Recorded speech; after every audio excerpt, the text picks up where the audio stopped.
Firman Tuhan Harian. Di antara umat manusia, aku mengelompokkan semua manusia menjadi 3 tipe. Tipe pertama adalah orang tidak percaya, yaitu mereka yang tidak memiliki keyakinan agama. Mereka disebut orang tidak percaya. Mayoritas orang tidak percaya yang sangat banyak jumlahnya itu hanya percaya pada uang. Mereka hanya mengejar kepentingan mereka sendiri. Mereka materialistis, dan mereka hanya percaya pada dunia materi, bukan siklus kehidupan dan kematian, ataupun pepatah tentang dewa-dewa dan hantu-hantu. Aku mengelompokkan mereka sebagai orang tidak percaya, dan mereka adalah tipe pertama. Tipe kedua adalah berbagai macam orang beriman selain orang-orang tidak percaya. Di antara umat manusia, aku membagi orang-orang beriman ini ke dalam beberapa tipe utama. Yang pertama adalah orang Yahudi. Yang kedua adalah orang Katolik. Yang ketiga adalah orang Kristen. Yang keempat adalah orang Islam. Dan yang kelima adalah orang Buddha. Ada 5 tipe. Ini merupakan berbagai tipe orang beriman. Tipe ketiga adalah mereka yang percaya kepada Tuhan, yang berhubungan dengan engkau semua. Orang-orang percaya seperti itu adalah mereka yang mengikuti Tuhan pada zaman sekarang. Orang-orang ini terbagi menjadi 2 tipe. Umat pilihan Tuhan dan para pelaku pelayanan. Tipe-tipe utama ini telah dibedakan secara jelas. Jadi sekarang, dalam pikiranmu, engkau dapat dengan jelas membedakan tipe-tipe dan peringkat manusia, benar bukan? Yang pertama adalah orang-orang tidak percaya. Aku telah mengatakan apa yang dimaksud orang-orang tidak percaya. Apakah mereka yang percaya kepada penguasa langit termasuk dalam kelompok orang tidak percaya?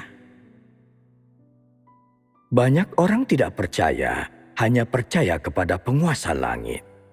Mereka percaya bahwa angin, hujan, guntur, dan lain-lain semuanya dikendalikan oleh entitas ini yang mereka andalkan untuk penanaman hasil bumi dan panen.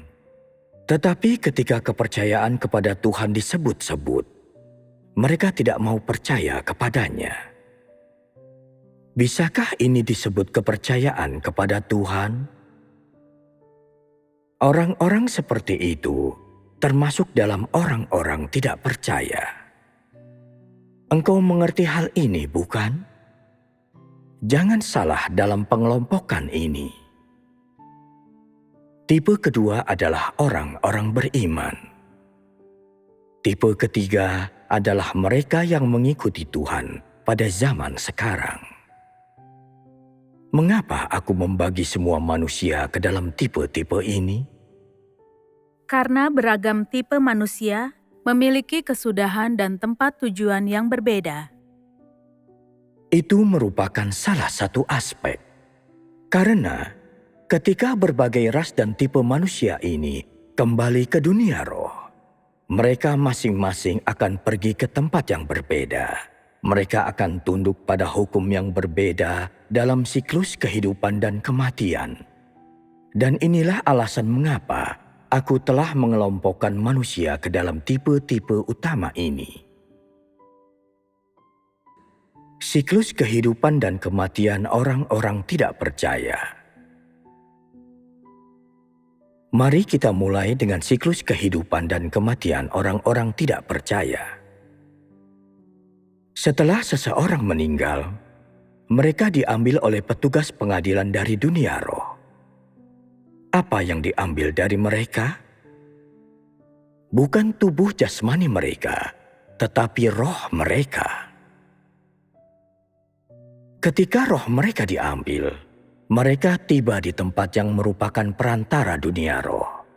yang secara khusus menerima roh orang-orang yang baru saja meninggal. Ketika mereka dibawa ke tempat ini, seorang petugas melakukan pemeriksaan pertama, memastikan nama, alamat, usia, dan semua pengalaman mereka. Segala sesuatu yang mereka lakukan saat masih hidup dicatat dalam sebuah buku dan dipastikan ketepatannya. Setelah semuanya diperiksa, perilaku dan tindakan orang tersebut di sepanjang kehidupan mereka digunakan untuk menentukan apakah mereka akan dihukum atau terus bereinkarnasi sebagai seorang manusia, yang merupakan tahap pertama. Apakah tahap pertama ini menakutkan? Tahap ini tidak terlalu menakutkan, karena satu-satunya hal yang telah terjadi adalah orang tersebut tiba di sebuah tempat yang gelap dan tak dikenal. Pada tahap kedua, jika orang ini telah melakukan banyak hal buruk sepanjang hidup mereka, jika mereka telah melakukan banyak perbuatan jahat, maka mereka akan dibawa ke tempat hukuman untuk dihukum. Itu merupakan tempat yang sengaja digunakan untuk menghukum orang. Seluk-beluk tentang bagaimana mereka dihukum tergantung pada dosa-dosa yang telah mereka lakukan dan berapa banyak hal-hal jahat yang mereka lakukan sebelum mereka meninggal. Ini merupakan situasi pertama yang terjadi pada tahap kedua. Karena hal-hal yang telah mereka perbuat dan kejahatan yang mereka lakukan sebelum mereka meninggal, ketika mereka bereinkarnasi setelah dihukum, ketika mereka sekali lagi terlahir ke dunia fisik, beberapa orang akan tetap menjadi manusia dan beberapa akan menjadi hewan. Artinya, setelah seseorang kembali ke dunia roh, mereka dihukum karena kejahatan yang telah mereka lakukan. Selain itu, karena hal-hal jahat yang telah mereka perbuat, pada reinkarnasi berikutnya, mereka mungkin tidak menjadi manusia, melainkan hewan. Cakupan tentang dapat menjadi hewan apa sajakah mereka, termasuk sapi, kuda, babi, dan anjing. Beberapa orang mungkin menjadi burung di langit, atau bebek, atau angsa. Setelah mereka bereinkarnasi sebagai hewan, ketika mereka meninggal, mereka kembali ke dunia roh. Dan sebagaimana sebelumnya, berdasarkan perilaku mereka sebelum mereka meninggal, dunia roh akan memutuskan apakah mereka akan bereinkarnasi sebagai manusia. Sebagian besar orang melakukan terlalu banyak kejahatan. Dosa-dosa mereka terlalu serius, sehingga ketika mereka bereinkarnasi, mereka menjadi hewan 7 hingga 12 kali. 7 hingga 12 kali. Apakah itu mengerikan? Itu mengerikan. Apa yang menakutkan bagi engkau semua? Manusia menjadi hewan, itu menakutkan. Bagi manusia, apa yang paling menyakitkan dari menjadi seekor hewan? Tidak memiliki bahasa, hanya memiliki pemikiran yang sederhana, hanya mampu melakukan hal-hal yang dilakukan hewan dan makan apa yang dimakan hewan. Memiliki pola pikir sederhana dan bahasa tubuh seekor hewan. Tidak bisa berjalan tegak, tidak bisa berkomunikasi dengan manusia, dan tidak satupun perilaku dan aktivitas manusia berkaitan dengan hewan. Artinya, di antara segala hal, menjadi hewan membuatmu menjadi yang terendah dari semua makhluk hidup dan jauh lebih menyakitkan daripada menjadi manusia.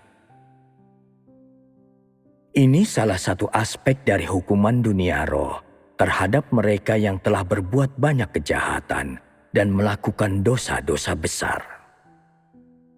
Dalam hal beratnya hukuman, ini ditentukan oleh menjadi jenis hewan apakah mereka.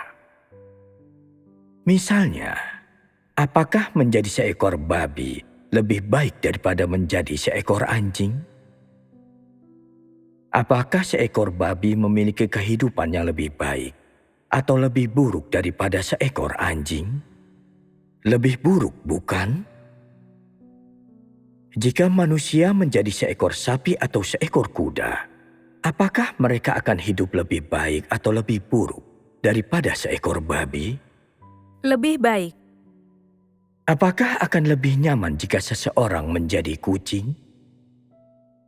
Jika engkau dapat memilih di antara hewan-hewan, engkau akan memilih menjadi kucing. Itu lebih nyaman daripada menjadi kuda atau sapi.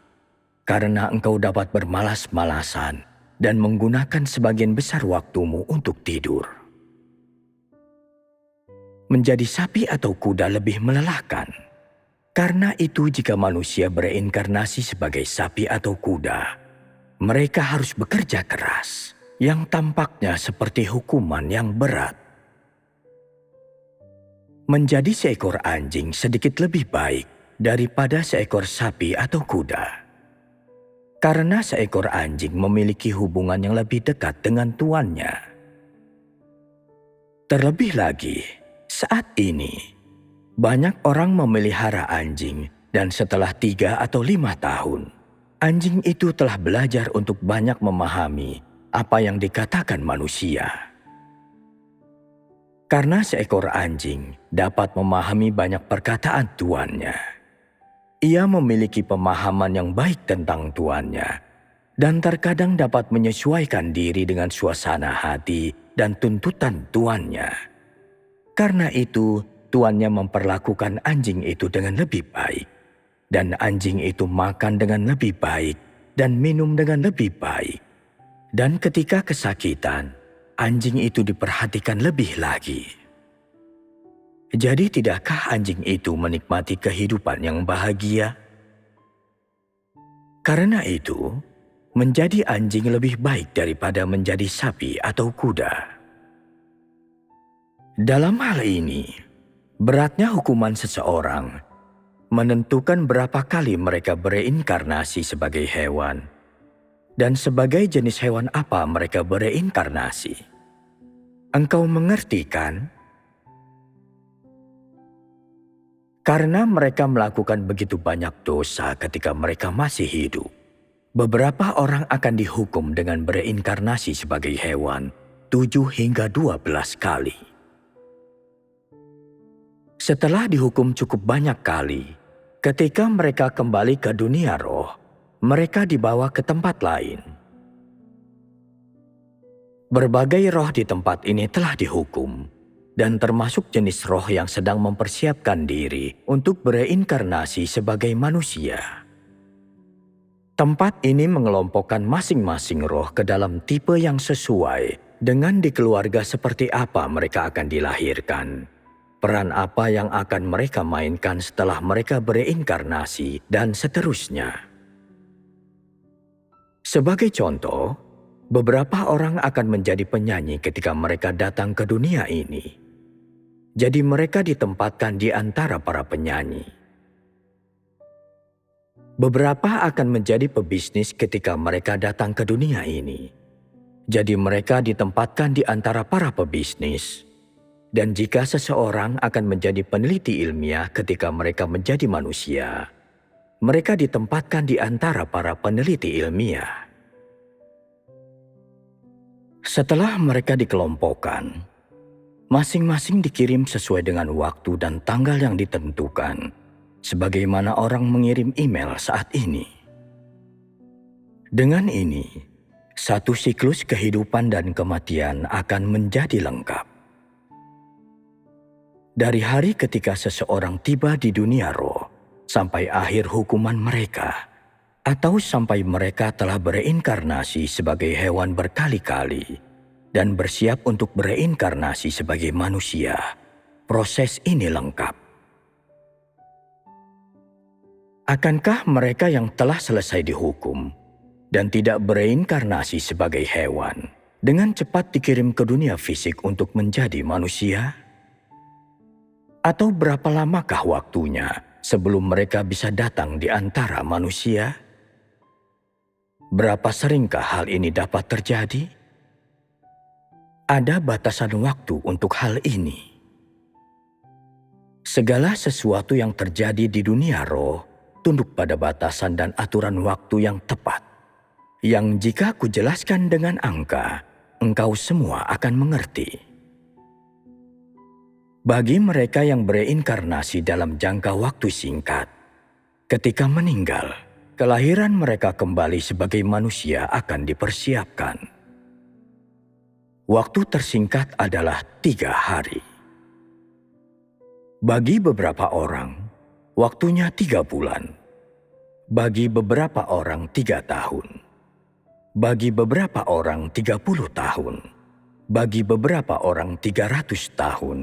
Bagi beberapa orang bahkan 3.000 tahun, dan seterusnya. Jadi apa yang bisa dikatakan tentang aturan waktu ini dan apa rinciannya? Semua itu didasarkan pada apa yang dunia fisik, dunia manusia butuhkan dari roh tersebut, dan peran yang akan dimainkan oleh roh tersebut di dunia ini. Ketika seseorang bereinkarnasi sebagai orang biasa, sebagian besar dari mereka bereinkarnasi dengan segera, karena dunia manusia memiliki kebutuhan mendesak untuk orang-orang semacam itu. Sehingga 3 hari kemudian, mereka dikirim kembali ke sebuah keluarga yang sama sekali berbeda dengan keluarga tempat mereka tinggal sebelum mereka meninggal. Tetapi ada beberapa orang yang memainkan peran istimewa di dunia ini. Istimewa berarti bahwa tidak ada permintaan yang besar akan orang-orang ini di dunia manusia. Tidak banyak orang diperlukan untuk memainkan peran semacam itu, sehingga bisa terdapat rentang waktu 300 tahun. Artinya, roh ini hanya akan datang 1 kali setiap 300 tahun, atau bahkan 1 kali setiap 3.000 tahun. Mengapa demikian? Karena selama 300 tahun atau 3.000 tahun, peran semacam itu tidak diperlukan di dunia manusia, sehingga mereka ditahan di suatu tempat di dunia roh. Ambil saja Konfusius sebagai contohnya. Ia memiliki dampak yang besar pada budaya tradisional Tiongkok. Kedatangannya memiliki efek mendalam pada budaya, pengetahuan, tradisi, dan pemikiran orang-orang pada waktu itu. Tetapi seseorang seperti ini tidak diperlukan di setiap zaman. Karena itu dia harus tetap di dunia roh, menunggu di sana selama 300 atau 3.000 tahun sebelum bereinkarnasi. Karena dunia manusia tidak sedang membutuhkan seseorang seperti ini, dia harus menunggu tanpa melakukan apa-apa. Karena hanya ada sangat sedikit peran seperti itu. Hanya sedikit yang perlu dilakukannya. Jadi dia harus ditahan di suatu tempat di dunia roh untuk waktu yang lama, tidak melakukan apa-apa, dan dikirim keluar ketika dunia manusia membutuhkannya. Seperti itulah aturan waktu dunia roh tentang seberapa sering kebanyakan orang bereinkarnasi. Apakah mereka orang biasa atau istimewa? Dunia roh memiliki aturan yang sesuai dan praktik-praktik yang benar untuk memproses reinkarnasi orang. Dan aturan-aturan serta praktik-praktik ini diturunkan dari Tuhan dan tidak ditentukan atau dikendalikan oleh petugas pengadilan atau makhluk apapun di dunia roh.